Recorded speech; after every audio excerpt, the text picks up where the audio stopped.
Oh, special show tonight, everyone. Very, very special, right, Chris?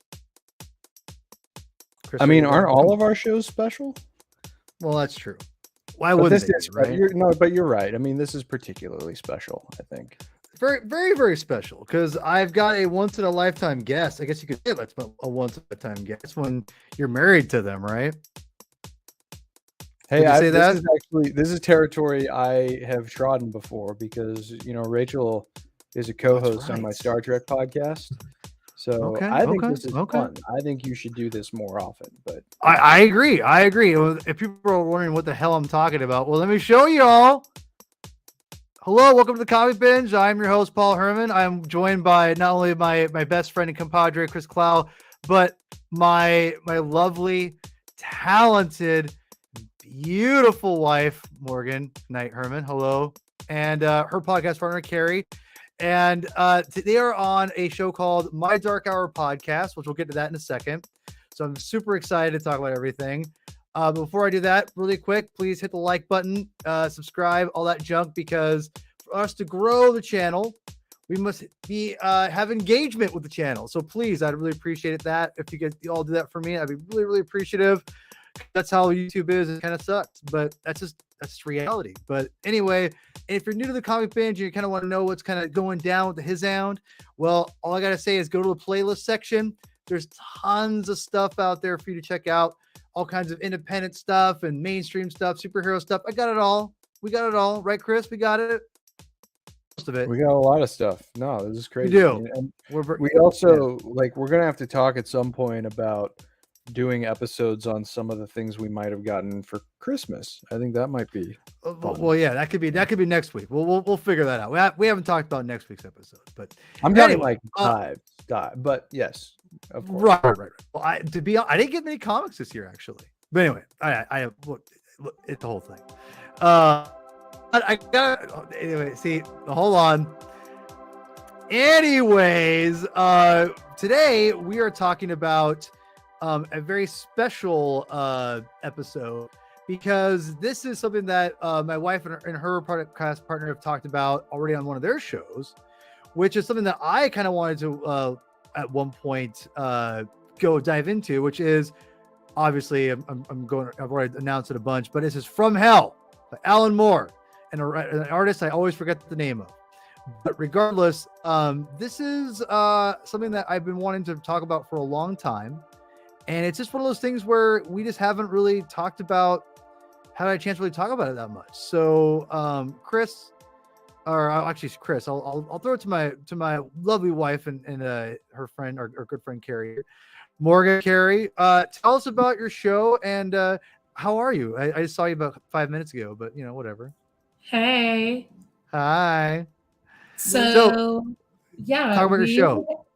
We have a podcast, obviously called My Dark Hour with Morgan and Carrie. Mm-hmm. We started it actually kind of a long time ago in 2017. Yeah, which is wild. Yeah. And we started it because we were both really interested in the Green River Killer. Mm-hmm. So that started it, and then we moved on to other just sort of fucked up topics. Yeah. You can't swear here. Come on. Oh wait, we can't really? Is that true? I'm kidding. I'm kidding. No. I was gonna be like, maybe we should stop this right now. Yeah, no. Trust me. I knew, Morgan. I knew what I was getting myself into. I knew. Oh, okay, good. So yeah, if you don't like swears, don't listen to our podcast. There's lots of swears. But yeah, we recently did one. I mean, we've done disasters. We've done serial killers. Yeah. We've done Everest. That one's a good one. That is a good one. We've done spooky stuff.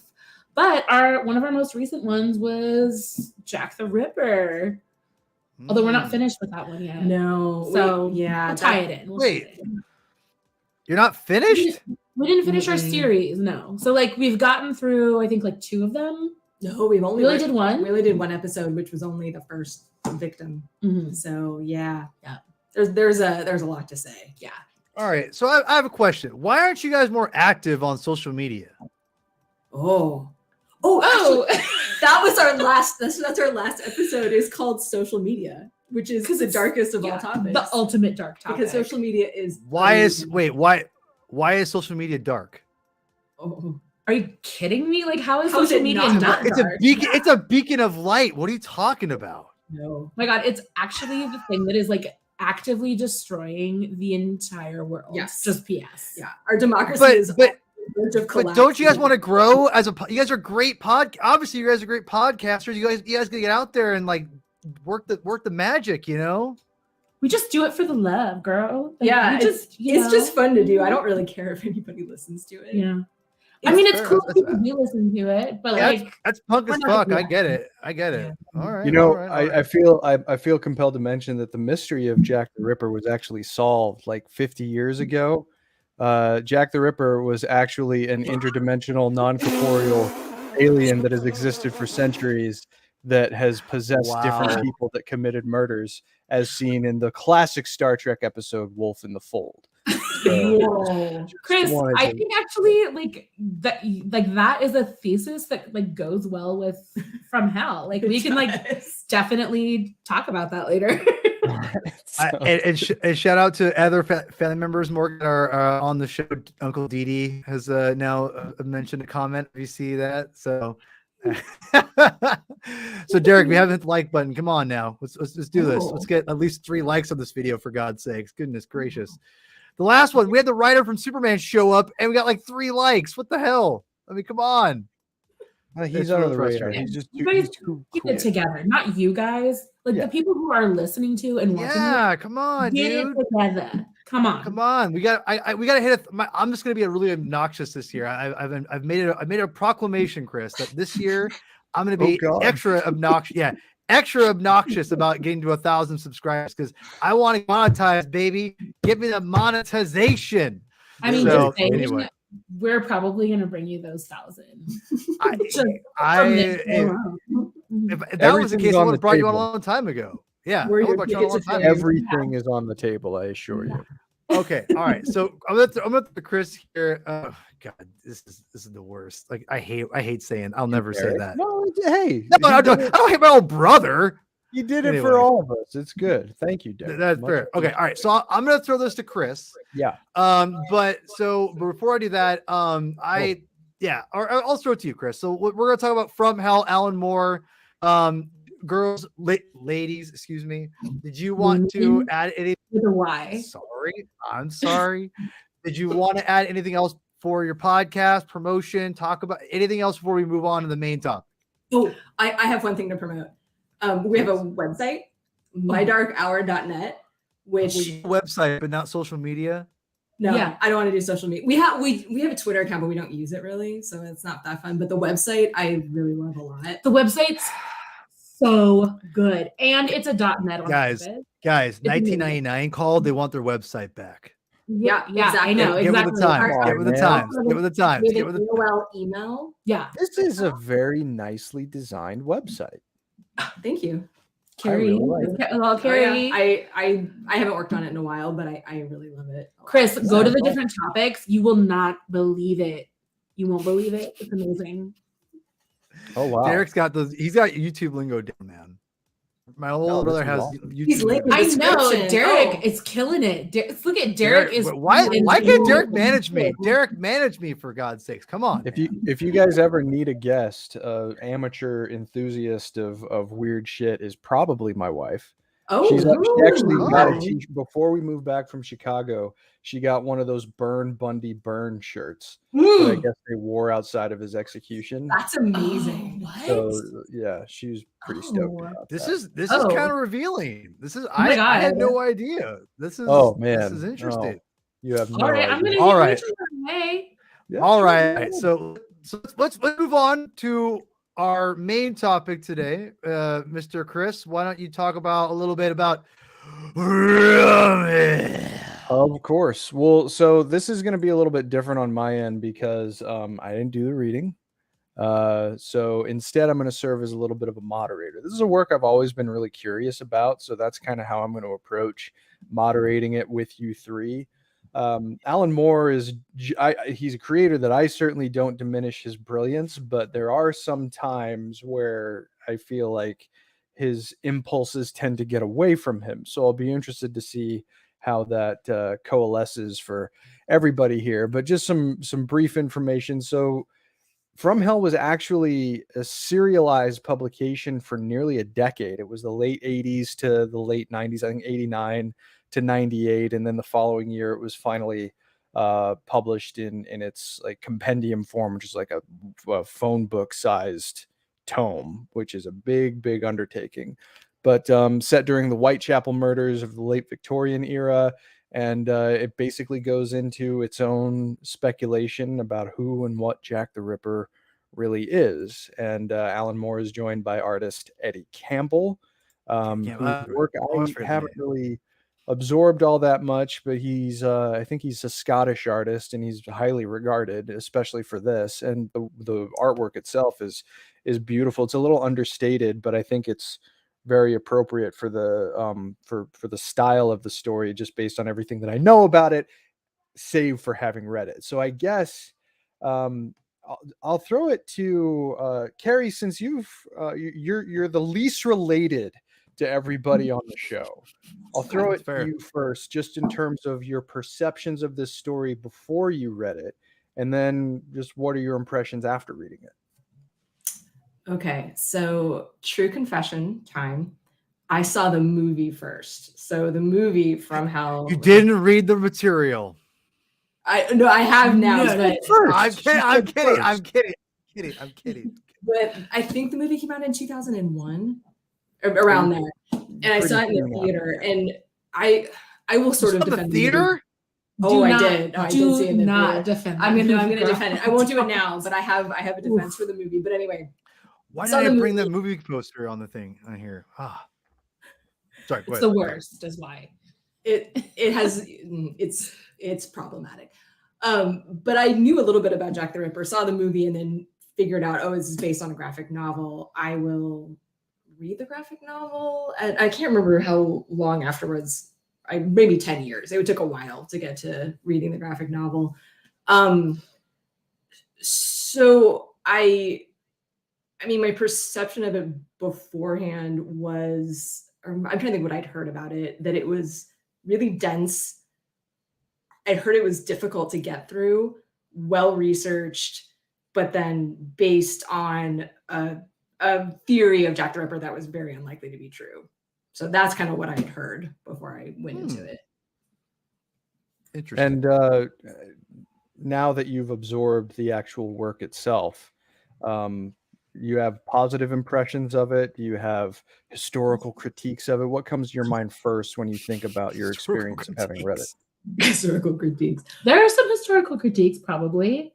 Well, I mean, I think so. I think it's really well researched. So I actually don't have a lot of critiques in terms of the content of it. I think the direction he chose to go, like the story he chose to tell about who Jack the Ripper was, I don't really know why he did that. That doesn't really make sense to me. And I don't know if part of this is we're gonna like talk about like the plot at all. But we'll just kind of go in and out. There's no. But I don't like the theory that he puts out there of who Jack the Ripper is. How about this? One thing about the comic binge I try to do as much as possible is not to spoil for people to go read as much as they can of the books, because I want to promote the medium of comic books. Thank you. Which I've by the way, thank you. Chris is such a class act because he actually brings the movie poster. Thank you, Chris. Really quickly, I just want to comment about the movie. I've only seen bits and pieces of it because back in the day, I mean, it was like every 8-year-old boy my age all had crushes on Heather Graham. So yes, Heather Graham. I wanted to see the movie only because of Heather Graham. And other person, Ian Holm, my boy Bilbo. That's all I gotta say. So and I remember thinking like, wait, who's it? Who's Jack the Ripper? Oh God. So that was interesting. But yes, From Hell the movie, never seen the whole thing. I've only heard bad things. So yeah, I've never seen it. Watch it. Right. I'll probably take that advice. That's Morgan, especially, you are very you're around comics a lot by virtue of who you're married to. I don't really know. I don't think I've ever had like a sustained conversation with you about your feelings on Alan Moore. My perception is that he might write some things that might be of more interest to you than like the typical fare that Paul and I read on a regular basis. 100%. Yeah, how does all that? I put it mildly. Yeah, well, sure, but how does all that stuff combine for you before you read it and after you read it? Yeah, I mean, like, I am an Alan Moore fan. I agree with you. Like, he can totally like run away with his Alan Mooreism in like many of his books. But I think what he did here in particular, like no one other than Alan Moore could have like done something that is like this exhaustive and comprehensive and like incomprehensive. What was that? And yes, incomprehensive. Yes, exactly. Because I think that there's a point in the book, and like we can all talk about it. It's not a spoiler, but like the part where he's like, you know, driving around with Netley, and he's explaining everything, which I won't spoil that, I guess. But it is like so crazy out there and kind of genius, like the way he kind of weaves so many things together, you know, like concepts of time and of history and of like evil throughout the ages. So Alan Moore, I'm like, yes, God, Alan Moore is good. Cool. And so in general, then, do you feel positively about having read this? Yeah. Okay. So I think this is the thing. Carrie for the longest time was like, Morgan, read from hell, read from hell, read from hell. And I was like, yeah. And I would sit down to read it and I wouldn't make it that far in any time because it really does, I think, take a pretty, like, you have to be into it. You have to want to like do some work with this one. It's not one that you can just sit down and leisurely be like, and read from hell. And so finally, when I did sit down and do it, you know, it did take some work, but once I got through it, I was like, "Ooh, yeah, all right." I get it." It doesn't hold your hand at all about Jack the Ripper. Like, it doesn't explain who any of the characters are. It just sort of drops you in there. Like, here you go, you're in the story now. So I think if you don't, I don't know how much you knew about Jack the Ripper before you read it. I knew a decent amount. Okay, yeah, but I think if you didn't, I think it'd be a challenge. I think to get through. He makes you like you have to pedal to keep up with what the story is saying. Yeah. Okay. I mean, because he'll just introduce like victims, but there's no indication of who these people are. They don't even say their names until pretty far in to the stories. And it gets deep into like the police work and sort of peripheral characters. There's just a lot that happens that I think could make it, a bit of a challenge. All right. It's not a light read. Yeah, right. Well, I mean, it doesn't look like one, and it is literally not a light read, right? You mean it's literally a phone book? What are you talking about? I mean, yeah, it's like it's just if those who don't know what a phone book is. Well, Paul, I mean, as someone who is rather embedded in a lot of the work that Moore has done, you know, the superhero work through his other like more indie focus. Oh, American Man. Yeah, there you go. All right, how did you feel about this before you jumped into it, and then afterward, how does it compare to other stuff that he's done for you compared to other things that you've read that you've enjoyed from him? So, just for the record, I literally didn't even realize I was putting this on today. Come on! I swear on my life, Chris. Which also, I totally didn't realize this was here either. Anyway, I don't believe you. Okay, but I swear. Anyway, my experience with Alan Moore, I could go on. I could hold like a podcast series about Alan Moore. He's probably one of my favorite writers, and I also hate his guts. If that makes any sense, it's one of those weird things where I think I liked him a lot more when he was younger and less bitter and less hateful towards everything in life, including his own work. Which again, that's a whole podcast series to get into.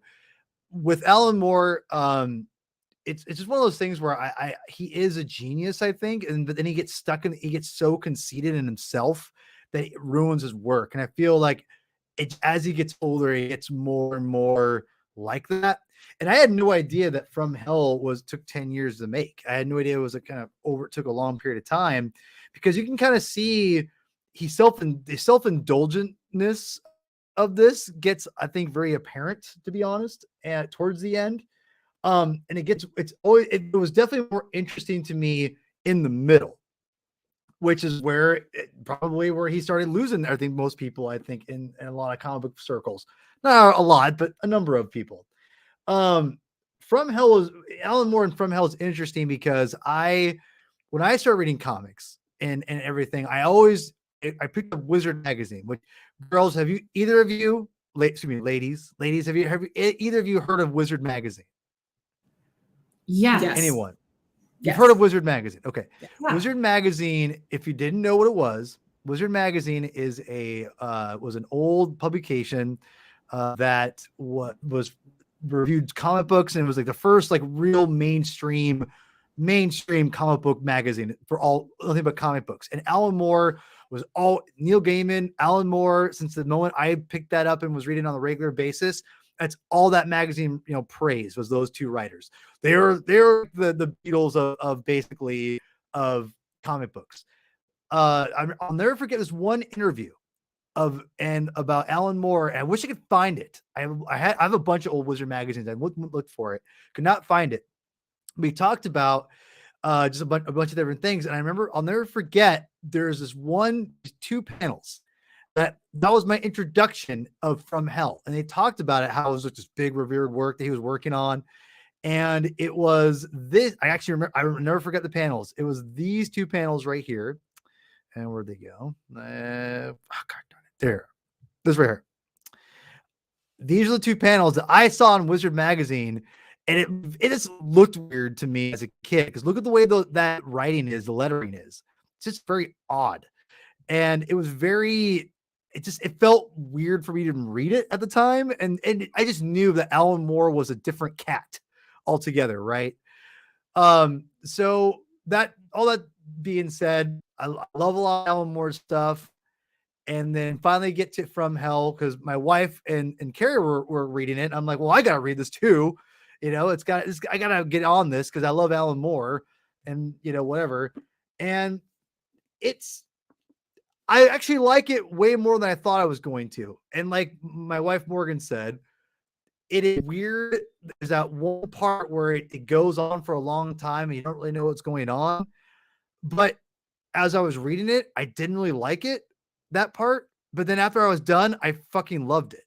Does that make any sense? Am I alone on this? Because it was one of those things where that's pretty genius what he just did. It wasn't at the time I thought it was terrible. That just sucks. But it was so drawn out after I was done. I'm like, oh, okay, I see what he did there. And that's pretty awesome. With you. Yeah, it stuck with me. I thought it was pretty clever, to be honest, the way he did it. Can we quickly talk about the lettering? No, please, yeah. Because you mentioned that the lettering looks so different, right? And I think that that's the thing with this book. And we have kind of talked a little bit about this, but okay, so the original one, the OG From Hell, it's all in black and white, and it's very, how would you describe it? It's very harsh. The drawing is the way that things appear are it's sort of scratchy. There's a quality. I didn't like it when I first looked at it. The art, it makes it hard to see what's happening. It's like the opposite of Tintin. Yeah. It's everything's kind of muddled and shadowy and opposite of Tintin. Yeah. Yeah. Tintin's crystal clear. Everything. Well, yeah, like every comic imaginable, right? I mean, it's particularly, I think, is really crisp and clear. Wait, no, hold on. But how is it? Are there no thought balloons? Is it all just dialogue, with a line going to it or something? What do you mean by crystal clear? I'm confused. Well, no, I mean, I think that's a piece of it. I think the way that the dialogue is drawn can be a challenge. But I think when you're looking at the image, the panels themselves, it's also sometimes really difficult to figure out what's going on.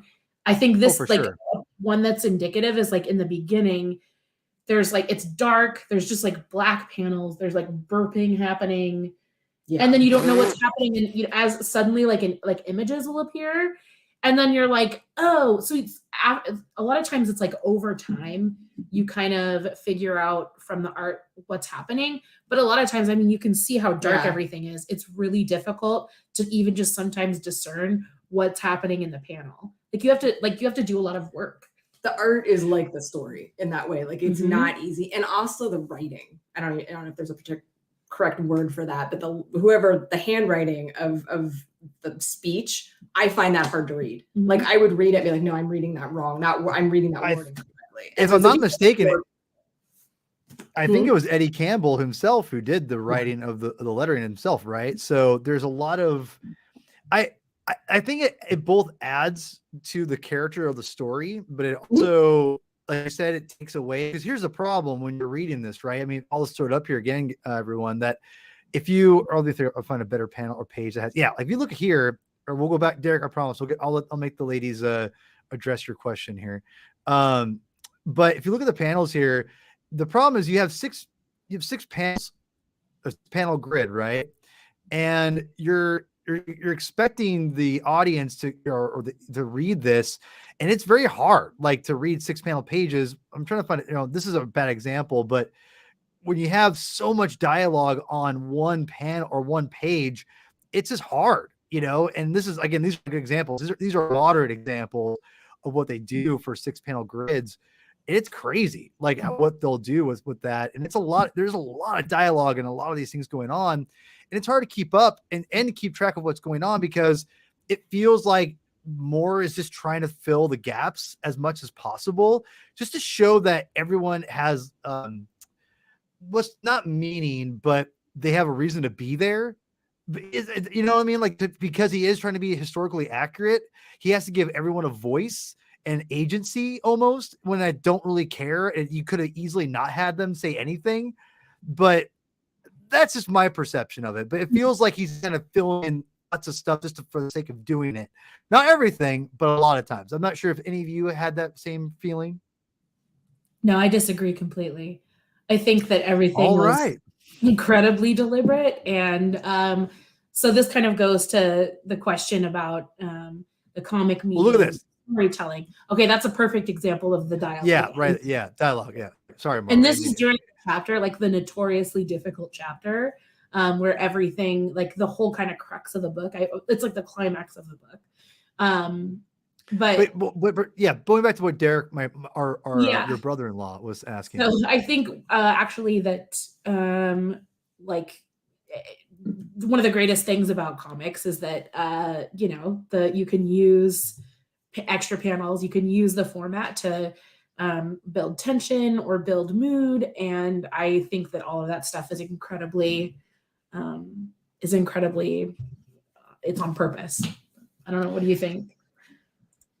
I think that what I remember most about the Jack the Ripper crimes are the photographs of the victims. If you Google Jack the Ripper, that's the first thing that you're going to see. And they're awesome. But warning, you can't unsee them. Yeah. So especially, don't look at Mary Kelly. Yes. Oh yeah. It's bad. Don't take a look. But there's something so striking about them because they're old. And I think we tend to think of things from the past as being kind of less intense, but they're extremely hardcore at the same time. And so I think there is something sort of, I don't know, inherently visual about this story that I don't think it would be captured as well in like a novel or a nonfiction book. And the dialogue is really important to see, like the language and the way people talk to each other.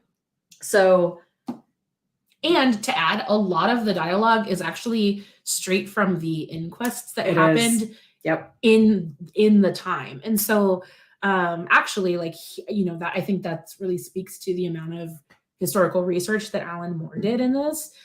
Because it's like comes directly from the pages of all of that. Did you guys read the it's not the epilogue, but the afterword? I don't really know epilogues. No.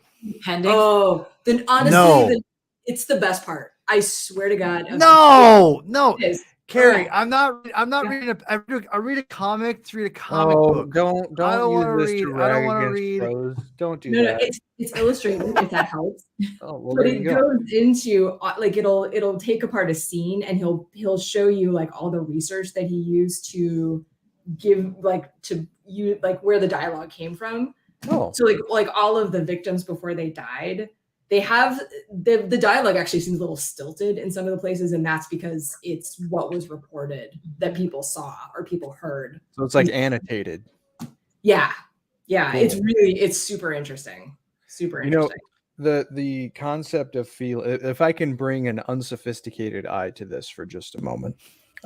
You unsophisticated. The concept of feeling, I think, is one of the biggest strengths of the comics medium, and seeing the pages that were picked out, particularly the style of the inking, brought up.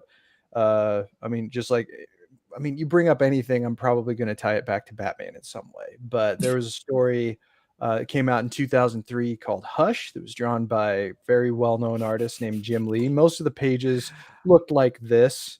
Love that Joker. His pencils are very detailed, and the colors are really popping and bright and vibrant, and he uses darkness to sort of juxtapose the meaning of the moment. But I love this issue in particular because in between the frames it's red, and that's because that's all Batman sees. He's furious for this entire story. But there is one brief moment in this issue where Batman has a nightmare about the Joker potentially killing Catwoman, and it looks like this. And I can't help but think that maybe From Hell could have inspired this. This looks like it was inked with like a ballpoint pen. Yeah. And obviously it's Jim Lee's style going through, but obviously that creates a whole different feeling compared to the typical aesthetic design of most of the pages and the coloring and everything. There's no color. There's only despair on this page. And you compare that with some of the other choices that you guys have here. I mean, you guys mentioned the harshness of the inking, and that certainly comes through to me, even not having read very much of this story. It is very devoid of humanity. There's a separation that it feels, and I've seen a couple of those pictures of Jack the Ripper crime scenes, and there is this grittiness that seems to extend from the time period that the art is trying to, even if it's not directly recreating, it's aesthetically in line enough that maybe it's conjuring the same sort of feelings. And that's something that I think comics do really well. So it just seems like that's pretty well in line with what your guys' perceptions were. Morgan brought up something. I thought that she made a great point about how what the comic medium is so good is that it builds better, I think, than a lot of mediums that tell stories do. And I go back to music because music does a lot of building too, right? And I love that about music. And I honestly never thought about that until you actually brought up how comics do that, because you're able to set the mood and build off the mood that you're setting, whether it be happiness, sadness, anger, whatever. You can build off that, and the page and the layout of the page dictates that mood and sets you in it. And then it's like the writer and the artist's job and the letterer's job and the inker's job or whatever to kind of either propel you down, a roller coaster, or to set you in that mood. And the building of that's what the panels are. They're constructing this mood. Whereas obviously in a film, it's moving. There's no static images. You're just moving and constantly. And you have to kind of get to one frame to the other, and you don't have time to analyze what happened before. Comics don't have, the beauty of comic books is you don't have to worry about that. You can set yourself up on this and dwell in the mood that this beautiful layout is giving you. And I love that about the medium so much, is that it's not just the writer writing what's on the page, it's the artist giving you all that emotion on here. And Eddie Campbell does a phenomenal job giving you the emotion, even though if it's stagnant and kind of boring, maybe what Alan's writing, it's still giving you the emotion you need, which is like sometimes a bunch of police officers talking about how he's complaining about coming, home from his wife or whatever. And it's just like that for like 2 pages or whatever. This is something that Alan Moore has specifically talked about in terms of the strength of the comics medium. I think his specific words were, a film drags you through the story at 24 frames a second. Whereas with comics, you can take time to linger on a particular page. There's no other pace determined except the reader's. You can flip back and absorb something in the moment again to contextualize it with something that takes place further down. You could skip to the end. You exist outside of time when you read a comic book story, right? And that's something that when he liked comics, that's something he talked about a lot. So really quick too, hold on, Paul. I need to say this. Because the existing outside of time piece plays a lot into this as well, because you're literally taken through time. So you're taken into the future, you're taken into the past multiple times, and it really skips around a lot, but it's all connected in this very very clever way. So Morgan, you mentioned that there was like an ethereal quality to what it's what some of the suppositions are about Jack the Ripper. Is that kind of what you're talking about? Is that part of the experience? Yeah. So I mean, really, like, well, I don't want to. Is it a spoiler to talk about like It might be a little bit of a spoiler. I don't know if it is. I mean, like even the identity of Jack the Ripper, it's not like a mystery. No, it's not like the movie. That's not a mystery either. I would the movie makes it a mystery, but it's not. I wouldn't say that's a spoiler. No. I think what I have one kind of spoiler image, but if you without context you don't know what it is. I'll tell that's. I'll get to that in a second. But is it Hitler's I would say having sex? No, it's not that. I totally didn't remember that. Yeah, look at Chris's face. He's like, "What? That happened? What is going on?" Oh yeah. Apparently, I forgot. I mean, I know it must have actually happened. But also, I think no, he's a test tube baby. No, P. This is the thing. I think you also have to kind of infer. It's not like it doesn't say this is Hitler's parents. No, it doesn't. Although. Yeah, you have to know a little bit to be able to figure that out. But it's Hitler's parents doing it, and in kind of it's graphic. Yeah, there is a lot of graphic sex in this book. Ooh. That's a hallmark of Alan Moore from this time and later. So I was gonna say. Well, I would say Alan Moore's always been a freak. Let's be real. But he got way lazier about it and way more ridiculous about it as he got older. Case in point, Lost Girls is probably the best example of that, which is, have you guys heard that before? Heard that story before? Mm-mm. It's bad. I just remember Grant Morrison saying that Alan Moore is like weirdly obsessed with rape. It appears in a lot of his stories. That's something that it's a problematic component. And we all know Grant Morrison and Alan Moore love each other so much. So, they're not fans of each other. They're I'm a little more on the Morrison team personally, but either way. Listen, I love both. I love both. I know you do. I know you do. I love Mason Morrison. Well, but for you ladies, when it comes to the recent immersion that you guys put yourselves into when it came to covering the historical topics of this, I guess something I'm curious about is if this story, as you read it, I don't know, does taste or tactlessness come in at all? Because I know some people might look at the actual historical event as the impetus for kind of an ethereal comic book story and think that might be a tactless approach. Since you guys were pretty recently immersed in it and having just read this story relatively recently, I assume, did that ever come into the equation for you guys, or was it not even something to consider? I have thoughts on this actually. Given that this was written by a man, in the 80s, I think he does a really good job of making the victims pretty well-rounded characters. Like they're not just there to be victims. That's a good point. Yeah.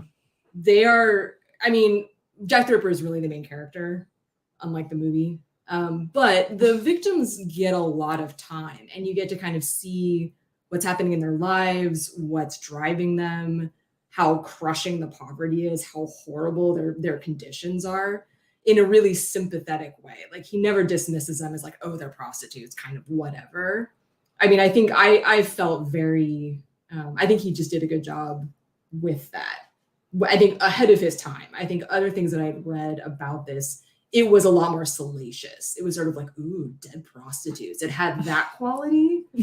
You know what I mean? Yeah. And sort of. I haven't seen this many dead prostitutes in all my life. Lord knows I have. Is that from Dirty Work? It's called Dirty Work. Come on, one of the best movies ever made. Anyway, so what did you think? Yeah, no, I totally agree. I mean, like, I think, and I mean, I like plug for if anyone is like willing to read prose. Clearly, Paul's not, but there is a really great book called The Five. That is it's really just like focused solely on like the victims and really gives them, I mean, it like explains their whole lives. They're very sympathetic. There's like a quote from that, like the introduction, that will stay with me for the rest of my life. But it's really, I think, what like how we're turning in talking about true crime, you know, like in the 80s and I mean throughout history, I guess, up until this recent moment, it's really been a focus on like the murderer, and there was kind of this like allure, and like they were kind of these like characters that you want to learn more about, but the changes really come to be focused on the victim.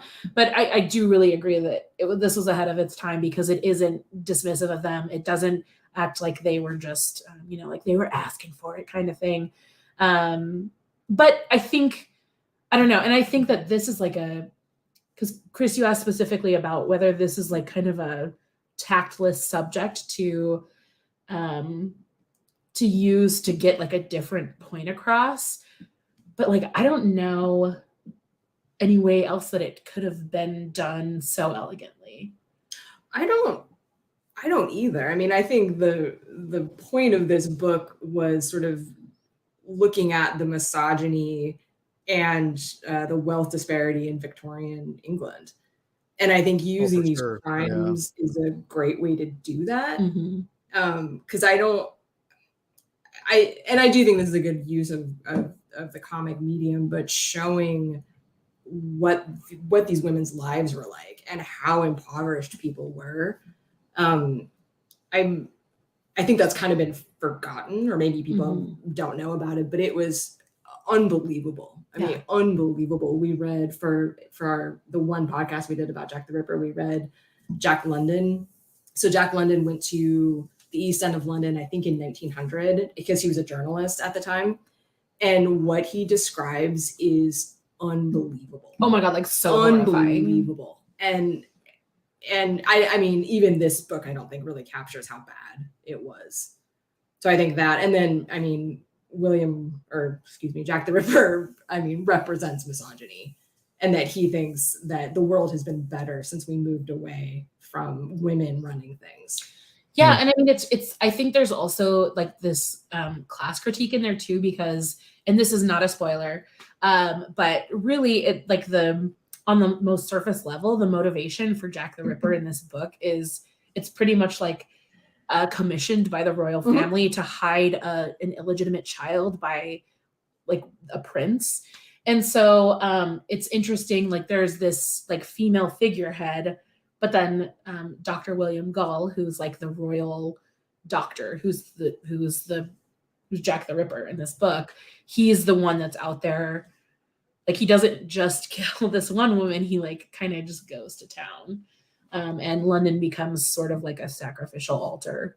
But it becomes a spiritual experience for right. him. Well, and thank you for like talking about that part specifically, because I'm not sure if that was the spiritual experience was what I'm going to grab here. And I almost, because it's so preposterous what Alan Moore does with that spiritual. Because at the time I'm like, it's interesting because you see him kind of go through, and without trying to spoil too much, the spiritual awakening, if you will, to go to town is later. And it's almost like he's like, he's had his fill. He's like, he's so into it. Like, but it's not like it gets worse and worse and worse. It's just like, this is it. Like I've made it. Like I've done it. And he's has this, like you said, spiritual awakening that kind of happens out of nowhere. And if that's well researched as much as, you know, because at that point all the women were basically almost borderline the same in some ways. For the most part, it wasn't, he hadn't got off the deep end by any means. Then he finally does, and that kind of is what does him in, right, for the whole, you know, basically. But what's interesting to me is that spiritual awakening, you have this great, crazy moment. I say great, crazy moment where you see him interact with the future. And I thought that was pretty brilliant, to be quite honest. What Alan Moore is talking about the future and what the present, or you could say. And I thought that was, again, I don't always love Alan Moore and his politics or what he thinks is always right.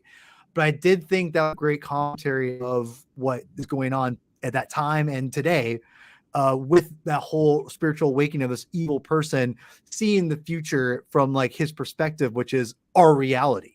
So I just thought that was interesting, that whole like depiction and that whole idea of his hell or his heaven is our reality, which is not a good thing, right? That's how I kind of perceived it. So you read the Hauntology book?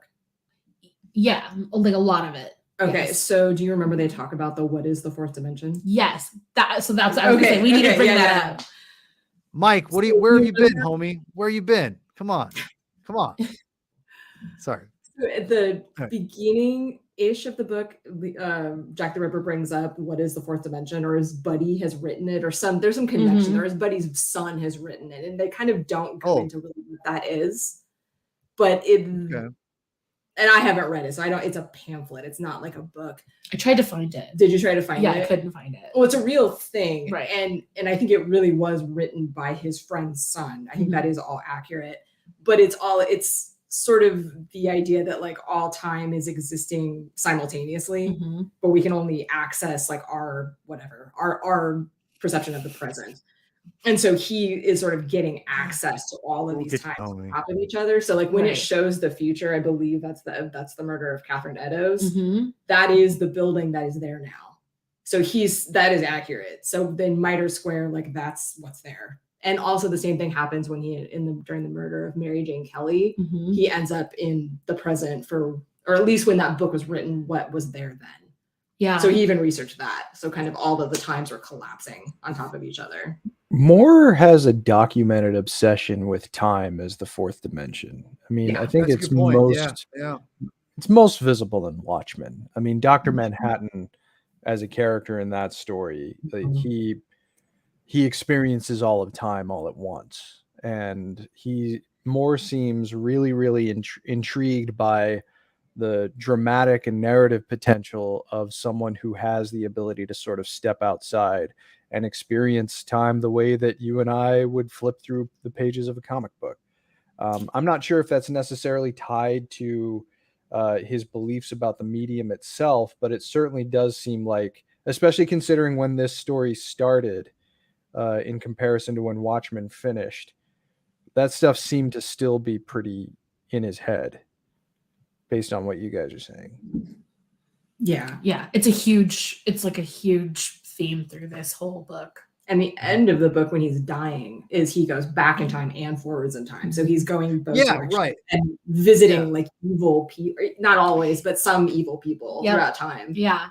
So it's like he's tapped into this like weird, like evil, like current. Yeah. So and now he's part of it. So so it's that's cool. It's a very interesting idea. Which I guess that was my favorite. Whoops. Is that a spoiler? I mean, I feel like this with everything we just said, this whole convo that we're having. You have to see it in context, because I think if you're just read it, you'll like we're staying away from the sequence enough that we'll help you understand it, which is like helping you understand it. I honestly think so. Yeah. I mean, we typically try not to be a replacement for the reading experience or a supplement to it, right? Yeah, so exactly. I think this conversation certainly. Yeah, got this. No, without having. Yes, sir. As the biggest Moore fan, I would assume in this group. Morgan might actually, I would say because Morgan hasn't read enough more to really generate as a hardcore fan. I'd say Whoa, that didn't sound like a good shots fired. Well, because I've been trying to get her to read so many his material, and she's just like, Alan Moore Swamp Thing.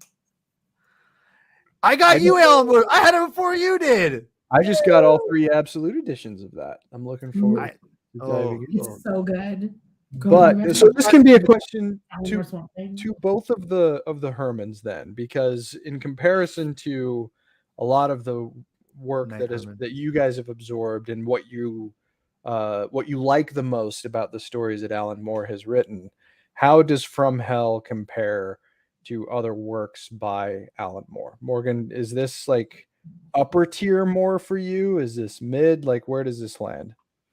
I mean, okay, and like maybe this isn't the question for me because I feel like Paul has probably read like more obscure things. Like I had no idea that Miracle Man was like an Alan Moore joint. I've told you that 500 times. Yeah, I don't listen to you ever. But so like but I mean, I think among like with the things that I've read, like this is absolutely top tier. I mean, you've read Watchmen too. I've read Watchmen. I've read a couple other things too. Didn't he do like some like H.P. Lovecraft stuff? Yes. Am I making that up? I'm like pretty sure he did. Providence or something. I've read other things that I didn't like that much. He also did Neonomicon. That was one of the first like modern Moore things. And there's like a sex cult for Fishman that was super disturbing the first time I read that.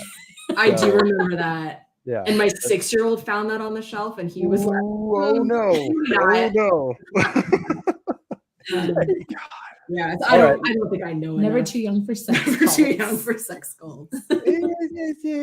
This one raises a lot of questions. I'll just considering Moore is pretty much like probably in sex cults his whole life, imagine. So I mean, well, yeah, I don't know. I'm pretty sure it's somewhat similar. Whatever floats the boat of consenting adults. Listen, listen. I'm not knocking it. It's all right, Paul. To quickly segue away from sex cults, in terms of where you place, because you hadn't read this before, at least not in its entirety. No, I never read the whole thing before. How does this rank for more works for you? I mean, I've read a lot more. And it definitely doesn't rank as high as the stuff I love, because some of the stuff that I love is like probably some of my all-time comics. So I would say it's somewhere in like towards the like the not the bottom, but like probably at the like the mid range, because it's not something that I'm not a true crime connoisseur like my wife is and Carrie, but and I'm obsessed with overly dark themes. I like dark themes in my comics, but it's not what I seek out always, right? And so which Alan Moore, funny enough, he's not as dark as we probably think he is. For Image Comics, he did a lot of fun superhero stuff. I mean, his Supreme comics are regarded as like his love letter to Superman, and whatever happened to Man of Tomorrow is a classic. Okay, yeah. I mean, he has written actual love letters to Superman, so let's. Yes, but Supreme is very much like I've heard that from many people. That it's. I think Rob Liefeld himself even said that it's his love letter to Superman. Like it's his appreciation for that character, but having them do whatever the hell he wants, opposed to like here's one issue, Merry Christmas, So I would say. It's not, if you like Alan Moore, definitely got to read it. If you're not the biggest Alan Moore fan and you're easily offended, stay the fuck away. So I'll say that, but it's not bad. I think if you love comics, it's definitely worth reading. And if you love the comic medium like we do, it's definitely worth reading and seeking out, because I think it is. If you guys notice the title, it's Comic Book Masterpiece. And I think it is a masterpiece in a sense of the broad sense of the medium for comic books, because of what it shows you what you can do with the medium itself. And that you can really have, even true, a biography, or not a biography, but, based on actual events and research, comics can be better than like a movie biopic or whatever documentary. Comics can give you an insight into something in a different perspective of what's going on and sometimes I think in more interesting ways. So, or a lot of times more interesting ways. So I would say it's a masterpiece for the medium. It's not my favorite, but I think it's definitely a very important piece of work for the media going forward. So that's what I would equate it to.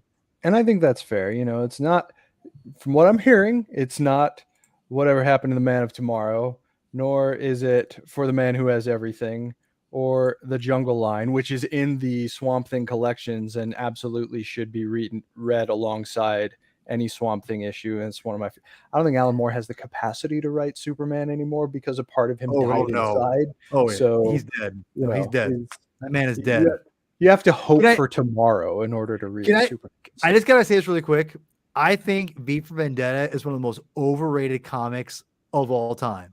Okay, look, you can't light a match like that when we're this close to the end of a show. All right, that's just boom. That's not going to work. I'm sorry. I read that thing. I'm like, this is whatever. This is boring. I thought hold on. I would read like him in the guy on the carriage, like for like times this. Okay. Twice. So we're reading V for Vendetta again. That's a big statement. If you're saying that From Hell is better than V for Vendetta, which is one of his more widely regarded works. I didn't maybe read it again. It's when I read it, I was anticipating something interesting. I loved Watchmen. I liked the League of Extraordinary Gentlemen. When was the last time you read it? Oh, it's been like almost 20 years ago. I ain't gonna lie. Okay, it's time. The world has changed a lot. Maybe I think that the world has. Would you want to come back and do V for Vendetta? Is that up your alley? Us? Yeah. Yes. No, I've never read it, but I know. My wife doesn't know anything about my YouTube channel, but I'm gonna educate her now.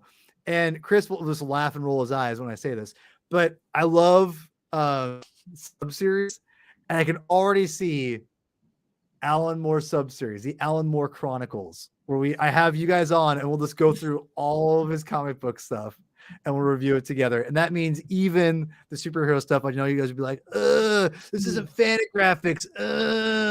And you're gonna the only part that Morgan wouldn't like about whatever happened to the Man of Tomorrow is that it's about Superman.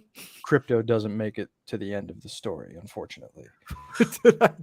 So that's sad. By the way, Mike, my wife is awesome. She got me the last TMNT Eastman and Laird thing that I needed for my collection. So now I can binge it with you, sir. So get ready. I'll be contacting you soon. Anyway, there you go. I digress. Well, we're getting close to the top of an hour. We're at the end here. Why don't we start winding this down a little bit? So open question to sort of bring this to something resembling a close. Carrie, do you recommend this book? And what are what feelings would you like to impart? Like if you wanted to tell someone about what they should expect if they're going into reading it for the first time, like what are your final impressions of From Hell? I would definitely recommend From Hell. I've probably read it 5 times. So you recommend the movie? No. Okay. No. Yes. Hold on. What? Can I defend the movie? Can I defend the movie? Heather Graham is awful, and she's so bad. She comes very close to ruining the entire thing. She's not awful to me. Hold on. Defense. She's the best actress ever. Oh boy. But the women who play the other victims are really good. They're all kind of character actors, and they're so good. No, they're all really clean and have nice teeth. They have nice teeth. They are clean. No, but they're good actors. They're good actors. And don't even get me started on Johnny Depp. I'm not going to talk about Johnny Depp. But there are always also some slight like interesting visuals. So I don't think it's terrible. So I would recommend From Hell, kind of like halfway recommend it. I would definitely recommend. You would halfway recommend the movie. Halfway recommend the movie if you can just handle Heather Graham and her accent. Here's what I'll say briefly about the movie. That's higher than I would have thought. It's wow. Not terrible. God. I don't think it's terrible. What? I think there's things about it that are good. That audience score is drunk. I'm just saying. Did you get on there? I did. I totally. Yeah.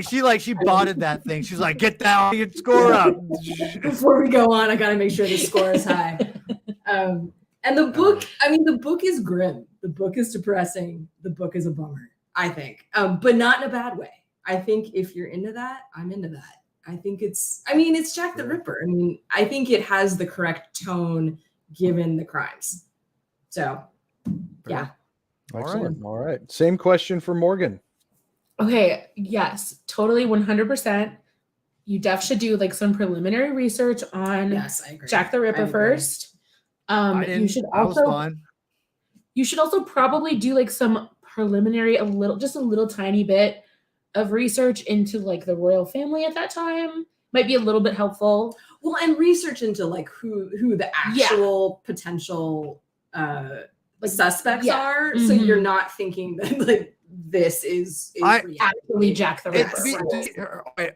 I'm gonna disagree with you ladies on this one because I had no inclination of anything. I just took it at its word because I knew Alan Moore. You didn't even know that Hitler's parents were having sex in From Hell. That's not relevant to the story. Look. It is a little. It is a little. No, he's not. What? It's relevant. A little bit. Here's where moderating comes in. I think that both of these perspectives are valid because Paul is saying that as an Alan Moore work, it holds up on its own. You guys are saying that you are rewarded for knowing more about the actual crime. Exactly. Yes. Or mega artsy. You should do just a little tiny tad of research before you come in. You don't can need get it. the most out of it. You don't need it. The other thing that I want to say is that so Eddie Campbell, I don't know when he did this, but put out a version in color, which we have. It's under the computer, so we can't show it. We can't show you right now. There's a color version.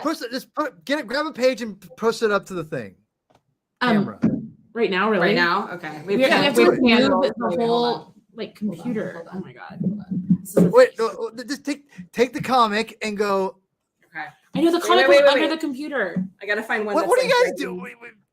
Just forget it. I didn't realize it was this. Okay. This is the page I opened to. I don't know if you can see it, but there's an ejaculating penis on this page. So I just randomly opened it up. Sorry. All right. Anyway. Is that anything? Well, all I want to say is that so Eddie Campbell put out this version in color. So like maybe I would not read that one first.